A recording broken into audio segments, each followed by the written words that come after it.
ఇల్లందు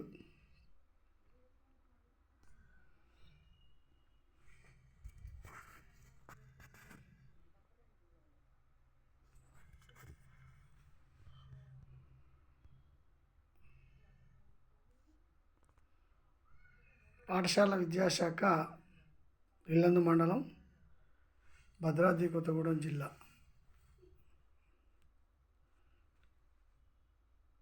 ఇక్కడ విద్యాశాఖ పనితీరు ఎలా ఉన్నది, విద్యాబోధన ఎలా గావించబడుతుంది,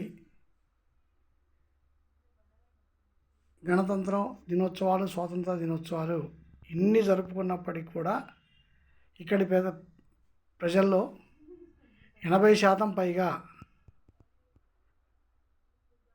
ఆర్థికంగా వెనుకబడి ఉండటానికి,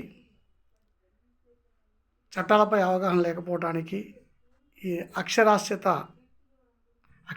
అంటే అక్షరాలు గుర్తుపట్టడం, చదవటం కాదండి, చక్కగా భాషను అర్థం చేసుకొని ఆ భాషలో ఉన్నటువంటి చట్టాలు కానీ గ్రంథాలు కానీ చదవటం, రాయటం,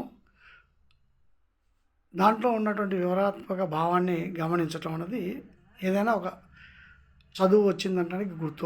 అది ఏ భాష అయినా కావచ్చు. దీంట్లో ఈ ప్రాంతం వెనకబడి ఉండడానికి ముఖ్యమైనటువంటి కారణం అత్యంత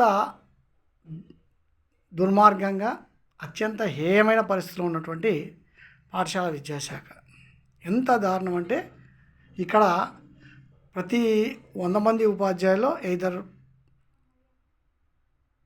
ప్రభుత్వ లేదా ప్రైవేటు ఏదైనా కానీ ప్రతి 100 మంది ఉపాధ్యాయుల్లో కేవలం 30 నుంచి 40% వరకు, ప్రస్తుత అనాలసిస్ అండి, 30 నుంచి 40% మంది మాత్రమే వారి పరిధిలో వాళ్ళు ఉపాధ్యాయులుగా విద్యార్థులకి పూర్తి న్యాయం చేయడానికి ప్రయత్నం చేస్తున్నారు.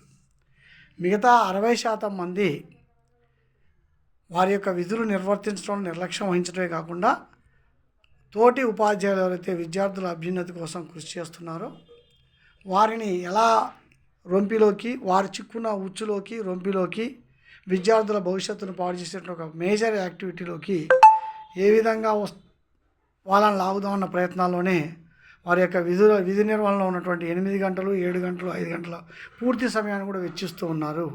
ఇది వాస్తవమైన విషయం. పూర్తి ఆధారాలు గత 34 సంవత్సరాలుగా ఈ ఏజెన్సీ ఏరియాలో, ముఖ్యంగా పాఠశాల విద్యాశాఖలో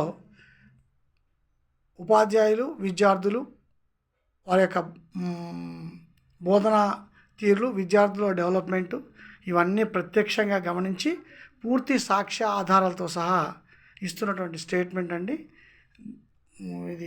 పూర్తి వాస్తవమైంది. మరి దీనికి కేవలం ఉపాధ్యాయులైనా కారణం, విద్యార్థులు వాళ్ళ తల్లిదండ్రుల యొక్క నిరక్షరాస్యత, ఆర్థిక వెనుకబాట కారణం అంటే ఇది పచ్చి అబద్ధం అవుతుంది. ఏ ఉపాధ్యాయుడు కూడా తనకు కొద్ది గొప్ప చదువు వచ్చినప్పటికీ కూడా ఒక వృత్తిలోకి వచ్చినప్పుడు దానికి న్యాయం చేయడానికి ప్రయత్నం చేస్తాడు. కానీ ఇక్కడ జరుగుతున్నటువంటి వాస్తవం అంటే ఒక వర్గం, ఒక ప్రత్యేకమైనటువంటి ఒక వర్గం ఇక్కడ ఏర్పాటు చేయబడి, నా అంచనా ప్రకారం గత 50-60 సంవత్సరాల క్రితం ఏర్పాటై ఉంటుంది. ఒక గూఢచర్య వ్యవస్థ కంటే అత్యంత నిగూఢమైనటువంటి ఒక వ్యవస్థ ఈ ప్రాంతంలో ఏర్పాటై ఉంది. దాని యొక్క ముఖ్య లక్షణం ఏంటంటే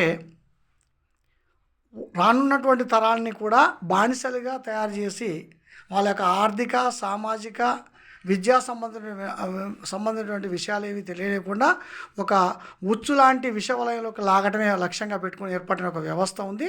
ఆ వ్యవస్థ యొక్క వయస్సు సుమారు 50 సంవత్సరాలకు మించి ఉంటుంది. ఆ వ్యవస్థ యొక్క గుప్పిట్లో చిక్కున్నటువంటి ప్రైవేటు, ప్రభుత్వ విద్యా యంత్రాంగం అంతా కూడా మరి వారు దాంట్లోంచి బయటపడలేక, ఎదిరించలేక, ఉక్కిరి బిక్కిరి అవుతూ తమనే నమ్ముకొని వస్తున్నటువంటి విద్యార్థులకి పూర్తి న్యాయం చేయలేక, అటు చట్టం మీద అవగాహనతోటి, ఒక రకమైన భయంతో